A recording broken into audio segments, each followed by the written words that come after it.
Good morning friends, मु पुष्पांजलि सतपथी मो चैनल समस्त दर्शक मान को आदर सहित नमस्कार करुअछि।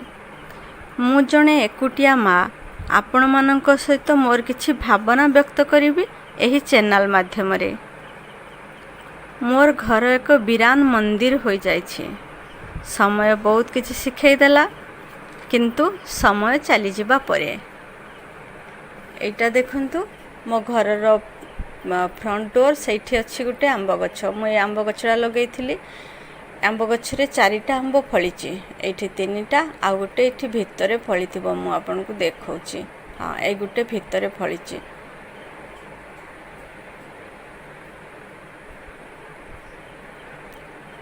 ये जो झड़ वर्षा आसूची, ए झड़ वर्षा आंबटी पड़ी न जाऊ, पाचिबा पर्यंत रहू।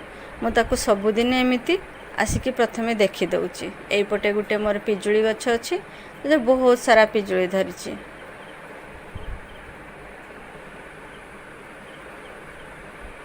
चलते भी भीतर को जीवा। एटा हूँ सुनसुनिया शाग, जोटा कि मु 20 टंकार किणी। आज मु रांधिबी सुनसुनिया शाग। प्रथमे शाग गुड़ा को मु सफा कर दउची। सफा कर सारा परे ये जो शागटा को सफा करें बहुत मोर मुंड बिंधे। से दिन मो मुंडा बहुत भारी भारी रहे। मु बहुत किसी काम करि पारेनी, कारण मो देहटा टिके असुस्थ।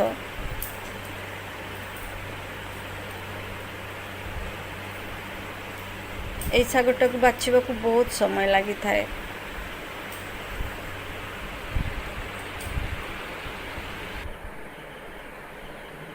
शागटा मु बाछिकी धोईकी सफा करके एठी रखी देछि। रांधिबी एठी ता भितर टिके बोईताल टिके काटिकी जोटा को कहते पानी कखारु ना, जोटा को बोईती कखारु कहते, से कखारुटा टिके काटिकी रखीछि।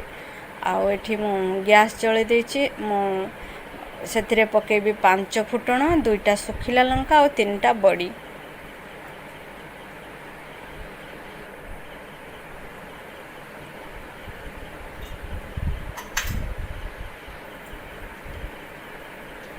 प्रथमे बड़ीटा को भाजी देके बाहर कर देबी।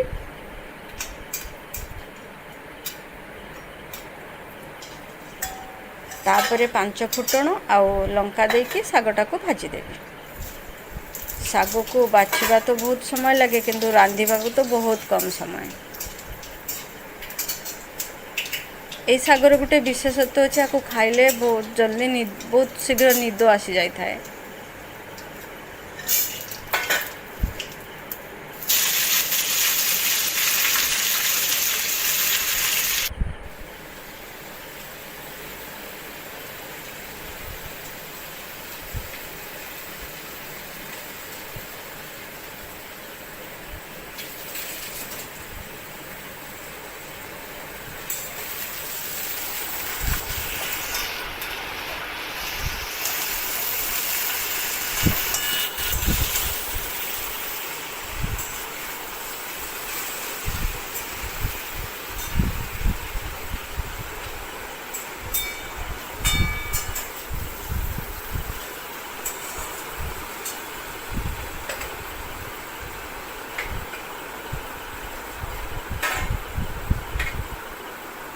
तले जो टिके साग पड़ जाइथिला ताको उठेके मु टिके फिंगी देली।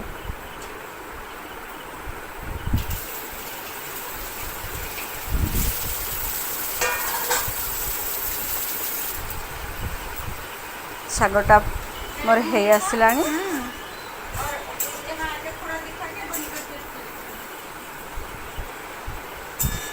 आज मु रोसई रे आलू चटुणी आउ साग आ भात खाइबी।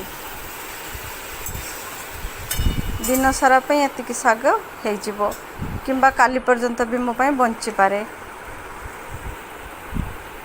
साग रेडी हो गला। एपट्रे आलू मु बसे देछि, आलू भी चटणी कर देबी। एबे मोर संध्या हो गलानी।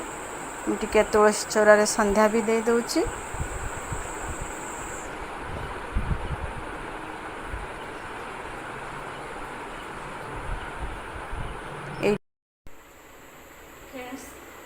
एबे संध्या समय हो गलानी। मुझे एकुटिया बसी चा पीछे।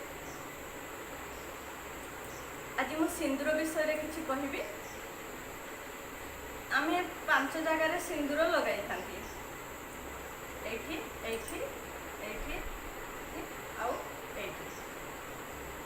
शास्त्र अनुसार आमे एठी जो सिंदूर लगाई था आपको कहती सती सिंदूर, एठी जो लगाई था कहती पति सिंदूर, एठी जो लगाई था कहती भक्ति सिंदूर, एठी जो सिंदूर लगाई था कहती पवित्र सिंदूर, आउ एठी जो लगाई था कहती शंखा सिंदूर। आहरी तो बहुत लंबा आ विषय कहवाक गले बहुत सारा शास्त्र रे अच्छे।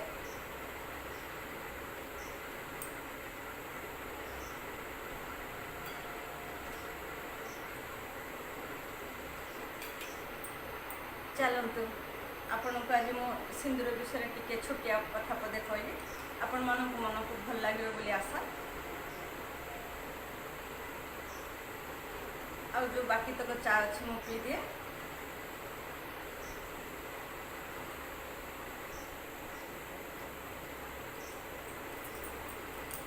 राति को तो मोर किसी रोषे करिवार नहीं,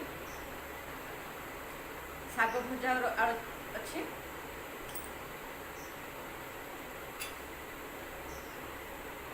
ताकू खाईदे भगवान को नाम ही शुई पड़ा कथा।